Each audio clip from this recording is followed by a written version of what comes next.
Today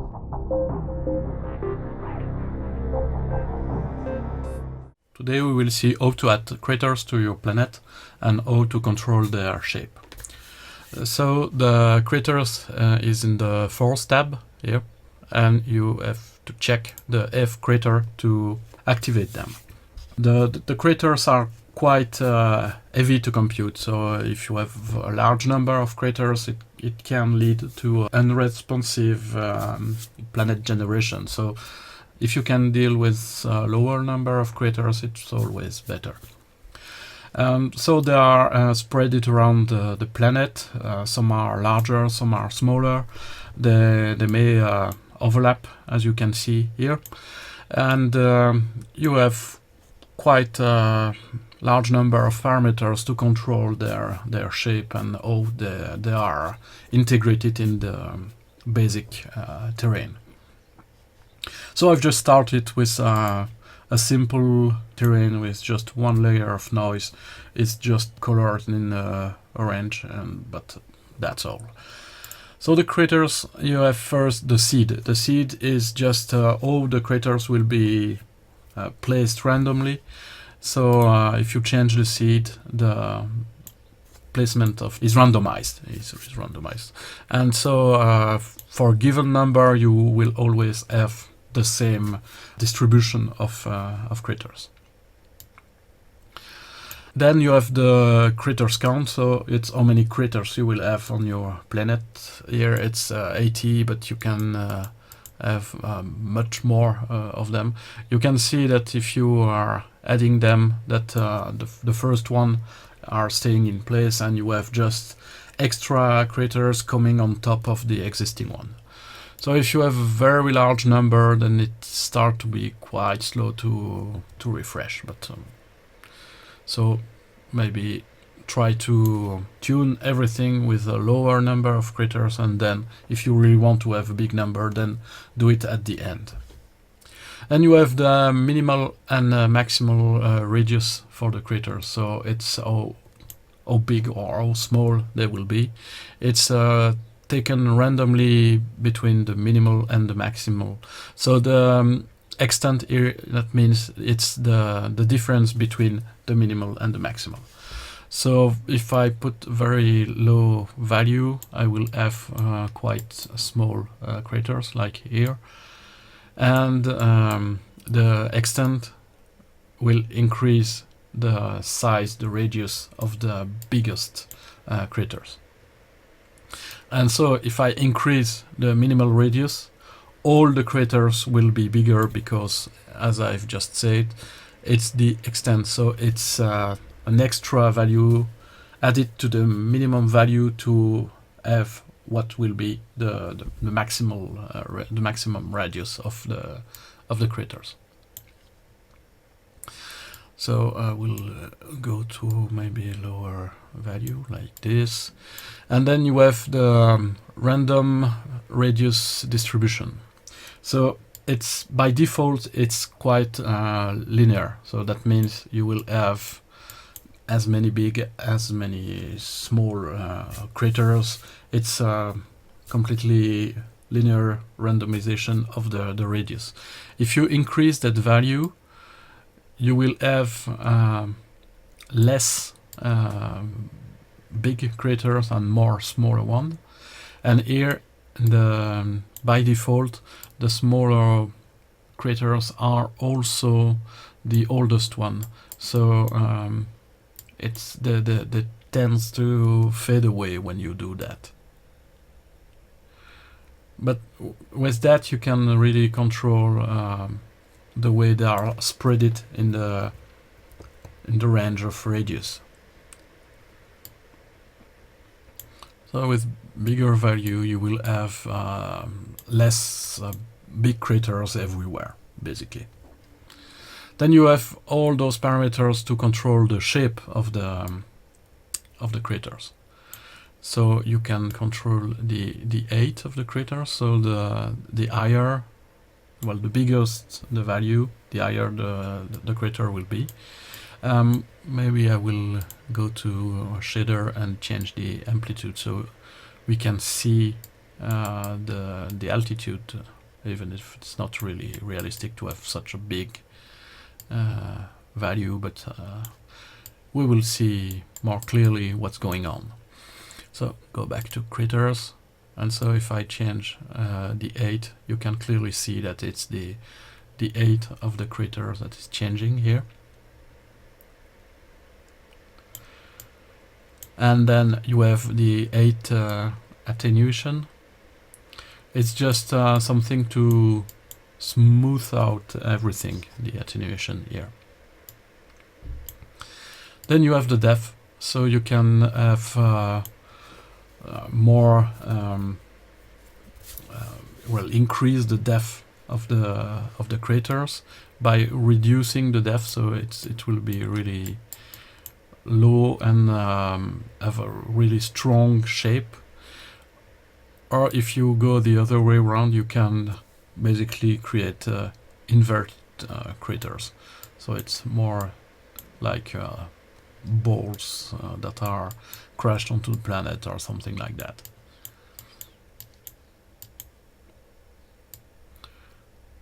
So something in the negative range is always better for craters. Then you have the depth shape. So the depth shape is the bottom of the crater is spreaded.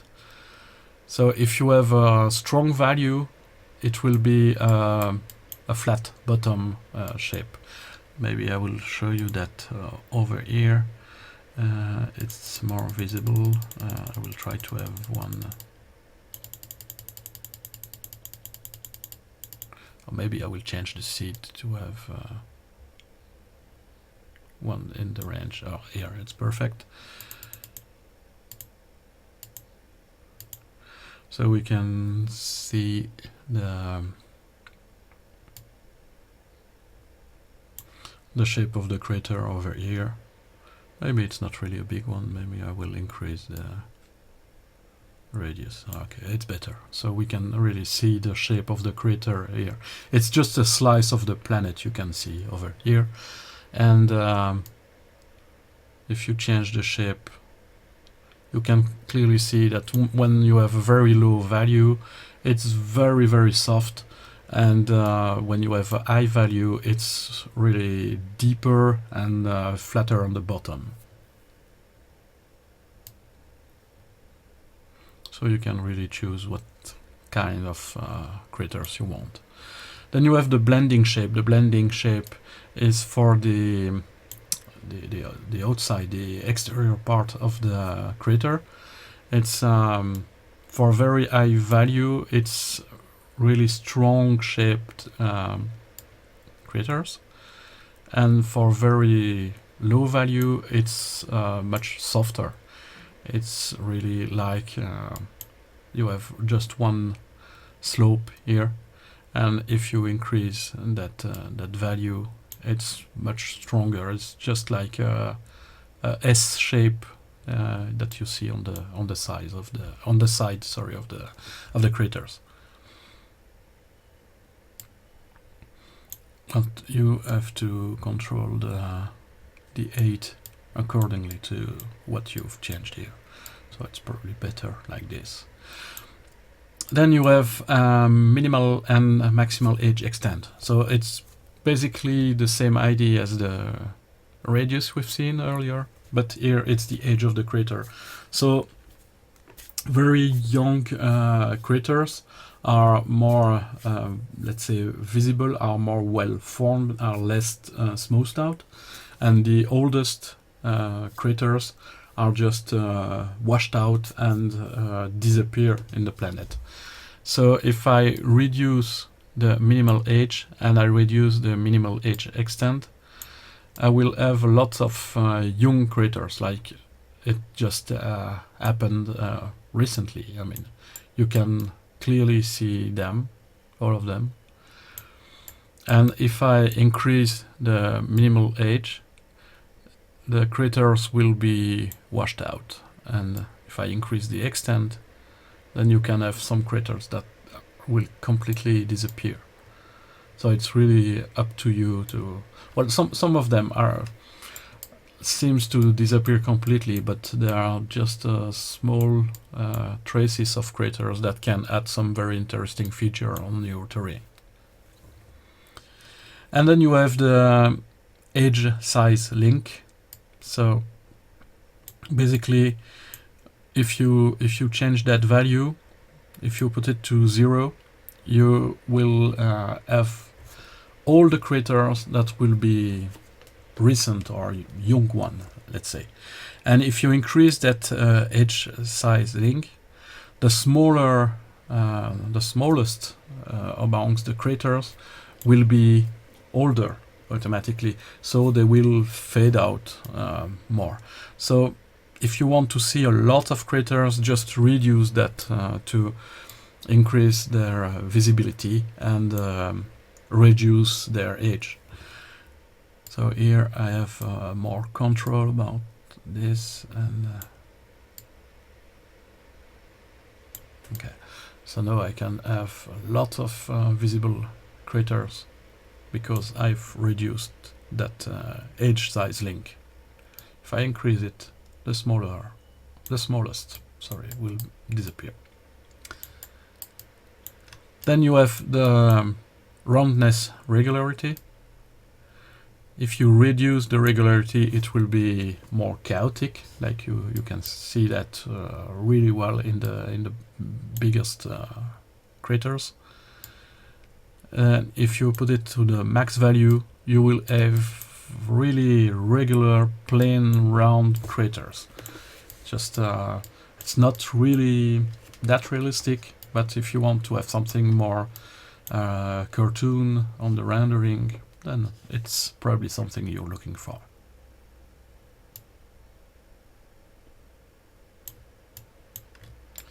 And then you can modify also the regularity of the base of the crater. So if you change that value to low value, like the 0 here, basically the crater will have less impact on the ground.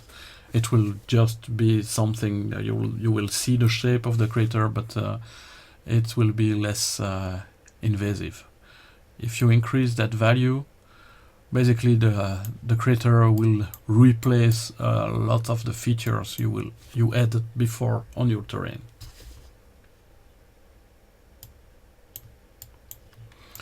Just really depending on how you want to see the impact of the craters on your terrain. Then you have the trails. The trails are not visible on every craters. For the moment I have no visible trails here. The trails are chosen to be shown only on bigger craters. And the size, the threshold size is the trails limit. So if you reduce that limit, you will see more and more trails visible. See, lots of them are visible now. And if I increase, you will have trails that will disappear.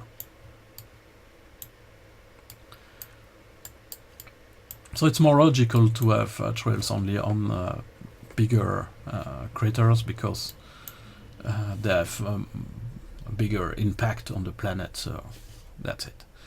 Then you can choose the percentage of visible trails. Then you can change the intensity of the trail, which affect also the shape of the craters.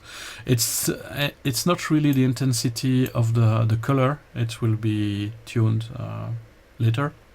It's more the intensity of the trails around the crater. You see, you have those strokes here.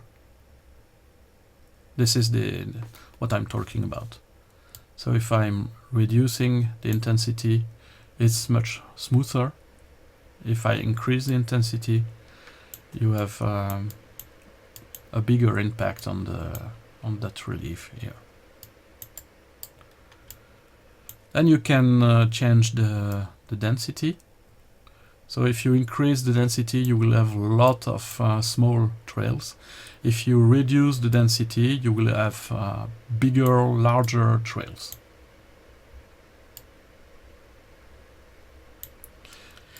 You can ignore the trail thickness. It's not used anymore. It will be removed in the next update of the software. So basically just ignore it. Then you have the trail length. The trail length is how far the trails will be on the planet. So for very small value, it's very local. And for large values, it will be spread it may be spread very far on the planet. Then you have the chaos. The chaos is how regular the trails are. So by default, it's very low value. It's quite regular. And if you increase that chaos, you see you will have cuts. You have it's worn out, and it's just basically more chaotic. And then you have the secondary trails. The secondary trails are the longest one, and also the more regular one. They are spread it evenly around the crater, and with that slide you can change their length. So you see here they are spread it evenly, and they can go very far on the planet. Maybe it's a bit too far here. And you have the last parameter for the shape of the trails, which is the trail spreading, which should be moved in the primary trails. It will be probably reorganized anyway, but the idea of the trail spreading is how the cuts in the here you can see in the trails is visible or not. So if you reduce the spreading, basically you will have just larger blob thing. It's much more smoother, but you don't see clearly the trails in this case. If you increase the value, it will increase the contrast of the shape of the trails. And then you have the coloring of the craters of the trails mainly. You have the color burn, so the more you increase the slider, the strongest the color will be. And then you have the color smoothness, which is basically the blending of the color in the trails. So if I increase the smoothness, it will be much softer for the far away part of the trails, and well, more stronger on the closest part near the center of the crater. So with that you can really tune that correctly. And if you change you may change the color also, like RGB. So it's just like paint has been spread it in the planet.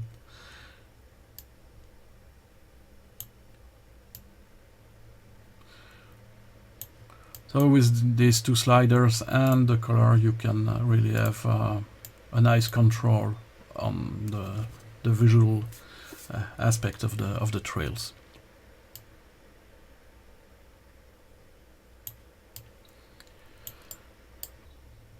So that's it for the craters. Remember, they are quite expensive on the computation side, and that may lead to quite long generation time for high resolution planet.